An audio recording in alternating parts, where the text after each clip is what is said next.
저는 현재 그 RPA 건축 사무소 그리고 WDS 대표로 있습니다.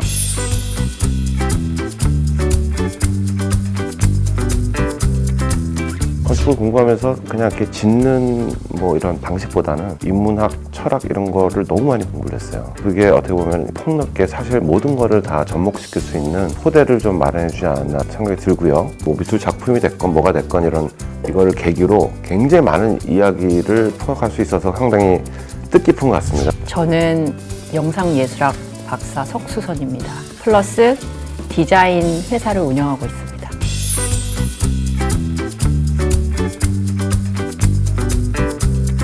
관심 있어서 작품들을 감상은 하는데 그냥 감상하는 데 국한되는 것 같아요. 근데 이 프로그램을 통해서 좀 숨은 그런 이야기들도 알 수 있고 최근에 또 돌아가는 트렌디함 그런 정보들과 같이 어떻게 이 세상이 예술과 또 맞닿아 있는지 그런 것들을 경험하면 좋을 것 같다고 생각했습니다.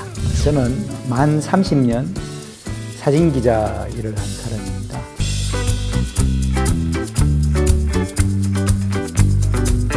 예술이라는 것은 저는 그렇게 생각합니다. 행복이고 치유라고 생각을 해요. 조각이든 회화든 설치미술이든 작품을 보면서 제가 최후의 만찬을 보면서 느꼈던 것처럼 울림을 받을 수가 있거든요. 그걸 통해서 결국에는 행복감을 느낄 수 있다고 생각을 하거든요. 이제 이 시대에 과연 사후 세계 너무 좋았어요. 표현력의 발전, 피핑하는 거죠. 금기, 에로티시즘을 표현하는 것 같기도 모든 해서요. 상황이 굉장히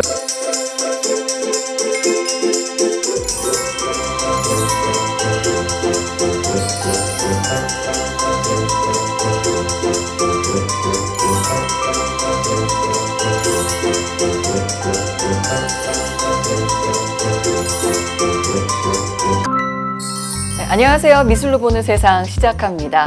오늘 따끈따끈한 주제 가지고 왔는데요. 오늘 가져온 주제는 사실 지금 가장 크게 이슈가 되는 기술 중에 하나죠. 그 인공지능 챗GPT를 만든 오픈 AI사에서 새롭게 소개시켜준 인공지능 시각화 툴이죠.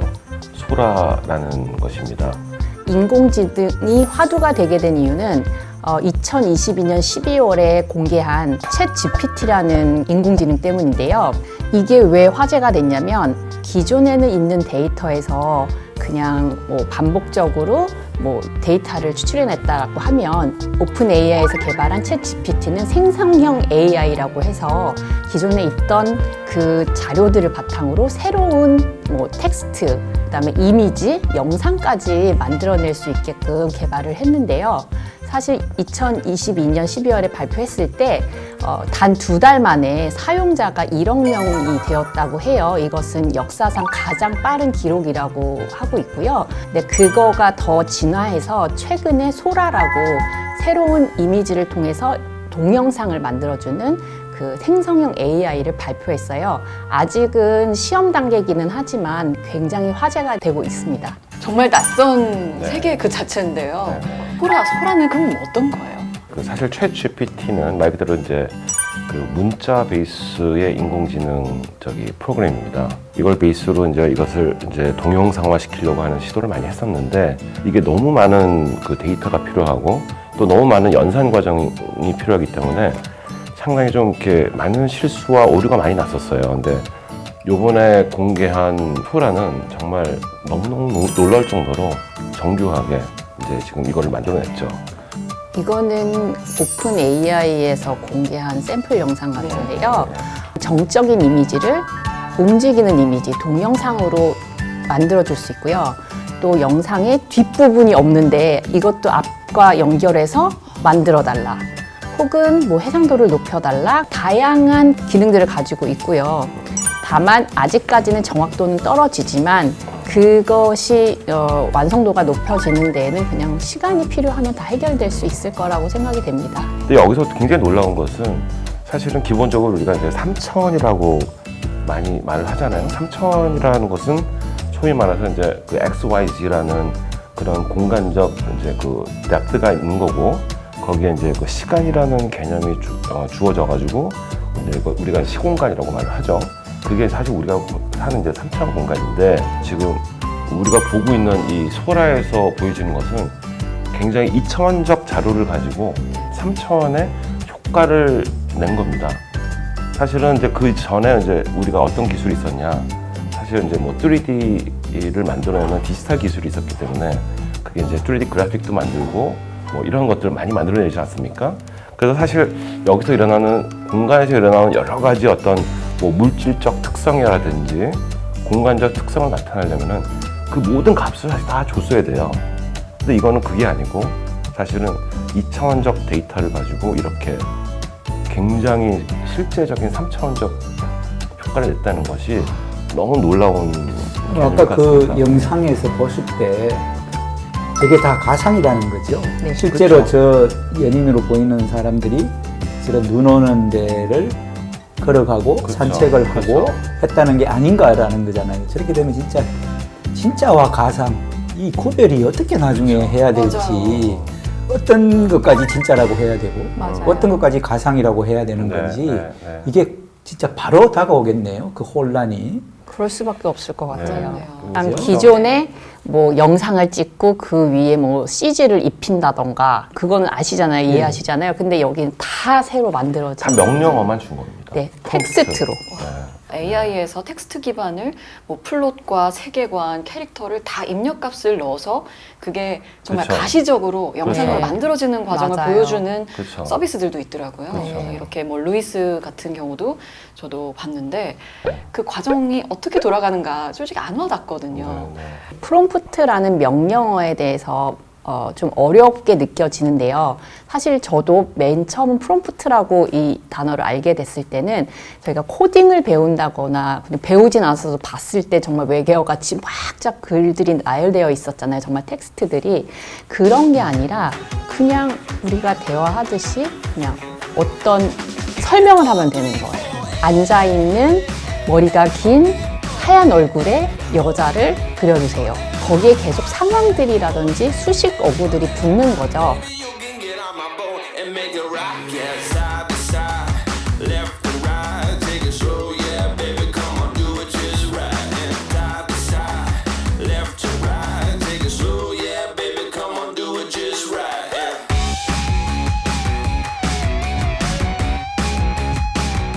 그런데 제가 놀라웠던 거는 물론 제 마음에 드는 100% 이미지가 나오지는 않겠지만 그래도 계속 수정을 거쳐서 가깝게 이미지를 만들어준다는 것이 굉장히 놀라웠고요. 그것은 계속 기존에 있었던 데이터베이스들에 의해서 계속 생각하고 크리에이티브하게 만들어준다는 게 중요한 거예요. 그게 즉 생성형 AI라는 거 아까 말씀드렸듯이 그게 제일 획기적인 굉장히 놀라운 사실인 거죠. 그러니까 어느덧 이렇게 문화 산업에도 AI가 중요한 에이전트로 참여를 하고 있어서 네. 미술도 점령했다. 벌써 점령을 하고 있다. 네, 생성 네, 네. 중이다. 네, 네. 경계가 없죠, 경계가. 받아들여야 그렇죠. 되는. 예, 미술이라는 것이 사실은 뭐 어떤 정의가 있는 게 아니지 않습니까? 굉장히 많은 형태의 미술이 굉장히 다른 형태로 파생돼서 만들어질 것으로 예상합니다. 그래서 레피가나돌의 어떤 그런 인공지능 데이터를 이용한 그것도 사실은 어떻게 보면 굉장히 초창기적 미술의 하나의 그냥 결과물인 것 같고요. 그 이상의 사실 뭐 인공지능, 뭐 홀로그램, 그리고 그 외에 어떤 그런 뭐 가상세계 뭐 이런 것들을 이용해서 사실은 어떤 식의 미술이 나올지 사실 저도 상당히 이제 궁금해지고 있는 것이죠.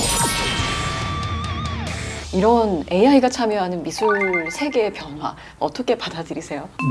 꽤 충격적으로 다가오는데요. 미술관에서 보는 그 회화 작품 예를 든다면은 회화 작품이 진짜 그 화가가 붓과 물감으로 사용해서 그려놓은 그 물질성 있잖아요. 네. 그 물질성 외에는 어떤 이미지든 이제 이 생성형 AI가 다 제작할 수 있다는 게 되잖아요. 네. 그러니까 그렇게 되면 이제는 그 한 작가의 작품을 쭉 본다 그러면은 전체적으로는 어쨌든 이 작가가 작품 속에서 어떤 정신을 드러내려고 했는지 그걸 느끼려고 하는데 그런 물질성만 제외한다면은 이런 생성형 AI가 만들어진 디지털 이미지들이 정신까지도 다 감상을 할 수 있다는 생각을 하니까 다른 분야도 마찬가지겠습니다만 미래의 미술 세계가 뭐 이런 표현을 써도 되겠습니다. 될지 모르겠습니다만은 이게 진짜와 가짜 이렇게 구분할 수 있는지 아니면은 의미가 없어질 것인지 굉장히 혼란스러워지네요. 그래서 NFT가 또 한동안 유행을 했었죠. 앞으로도 계속 되고 이제 웹 3.0 시대로 접어들면서 블록체인이라든지 그런 것들이 더 힘을 받을 수밖에 없는 거라고 생각이 듭니다. 사실은 이 인공지능 부분에서 몇 년 전에 전 세계적으로 가장 충격을 줬던 사건이 알파고였잖아요. 그죠? 사실 그때만 해도 어떤 승부 문제였거든요. 누가 이기느냐, 누가 지느냐, 이 정도의 승부. 그때까지만 해도 알파고도 결국에는 그동안에 축적된 자료 가지고 자기가 네. 대국을 둔 거죠.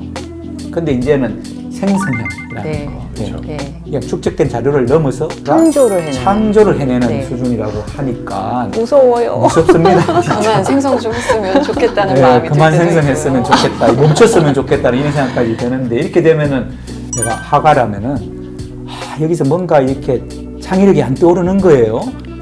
내가 지금 막 뭔가 어떤 걸 갖다가 좀 그리고 싶은데 그랬을 경우에 이 생성형 AI에다가 내가 이런 걸 그리려고 하는 그런 거를 해서 이미지를 띄워주면은 이 화가는 거기에서 만들어 놓은 이미지를 가지고 네네. 베끼기만 하면은 물감을 칠하고 붓질을 한 그 작품이 딱 나오니까 그렇죠. 컨닝이라고 할 수 있는 거죠. 그렇게 해서 창의력도 컨닝을 해서 어떤 물필성 있는 작품을 만들어낸다면은 그럼 과연 그 작품은 누구의 것인가?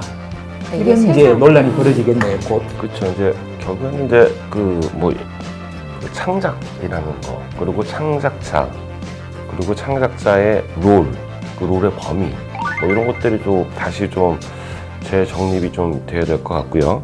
그리고 예를 들어서 뭐 사실 과거에는 뭐 예술가로 하면은 정말 어떤 한 분야의 어떤 그 마스터가 돼야 되잖아요. 뭐 그림이 됐건 습작이 됐건 엄청나게 많은 시간 동안에 통해서 자기가 그거에 거의 마스터가 되고 그 다음에 이제 그 어떤 창작적인 활동 그런 거 있었는데 점점 그 창작자의 롤들이 어떻게 보면 지금 현재 우리가 봐왔던 그런 트랙으로 본다면은 점점 좁아지고 있는 건데 과연 그러면 우리가 이제 어떤 선택을 하고 어떤 아이디어만 주는 거가 창작인가?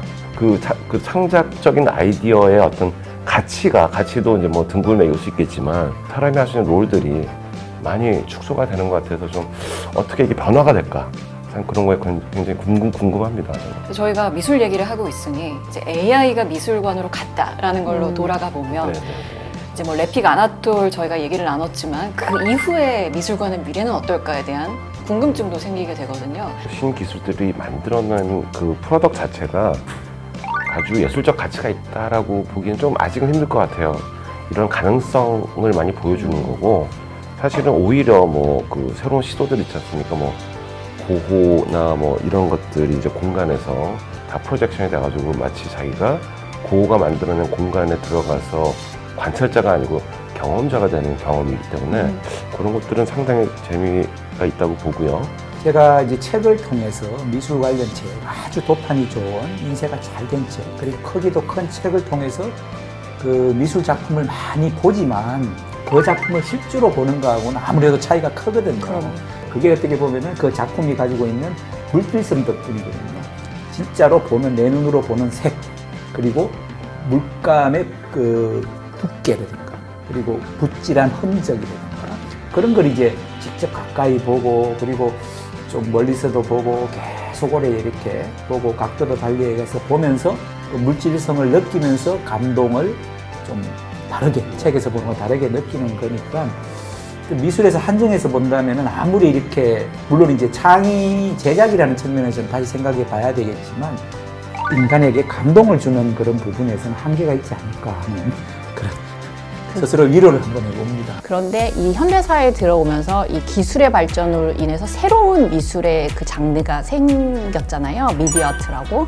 그래서 그런 것들은 기존에 진짜 실제로 가서만 봐야 됐던 그 느낌, 그 플러스 이것은 사실 예전에는 페인팅은 캔버스라는 데에다가 그려졌던 것과는 다르게 이 스크린이라는 데서 이제 보여지잖아요. 그렇다면 이 스크린의 발전에 의해서 이 보여지는 것도 굉장히 달라지는 거예요. 보여지는 방식도 굉장히 달라질 거예요. 물론 모니터를 통해서도 볼 수 있지만 이거를 직접 봤을 때라면 정말 공간감이 굉장히 중요할 것 같아요. 래픽 아나돌이 모마라는 그런 높은 천장을 가지고 있는 그 공간에서 보여졌기 때문에 더 몰입할 수 있는 것처럼 때로는 이 건물 밖에 그 미디어 파사드라고 해서 요새 뭐 DDP에서도 많이 했고 그 건물 외벽에다가 이렇게 보여지는 아트들도 많이 확장되고 있잖아요. 그래서 저도 잊을 수 없거든요. 고호의 그 스트로크를 처음 봤을 때 온몸에 소름이 끼쳐서 왜 이래 막 이러면서 놀랬던 기억도 있는데 그렇게 받는 감동과 지금 세대의 작품에서 받는 감동에는 조금 다른 그걸로 접근하면 조금 더 오픈돼서 다 많이 경험할 수 있을 것 같은 생각이 듭니다. 저희가 새롭게 변화하는 AI가 함께 참여하는 미술의 미래에 대해서도 지금 가고 있는데 여러분은 어떠실지 모르겠어요. 그래도 적어도 이 달라진 방식의 창의성에 저희가 1점을 하나 올리는 시간이었던 건 분명한 것 같습니다. 이렇게 해서 오늘 마무리하고요. 저희는 또 재미난 주제로 찾아오겠습니다. 고맙습니다.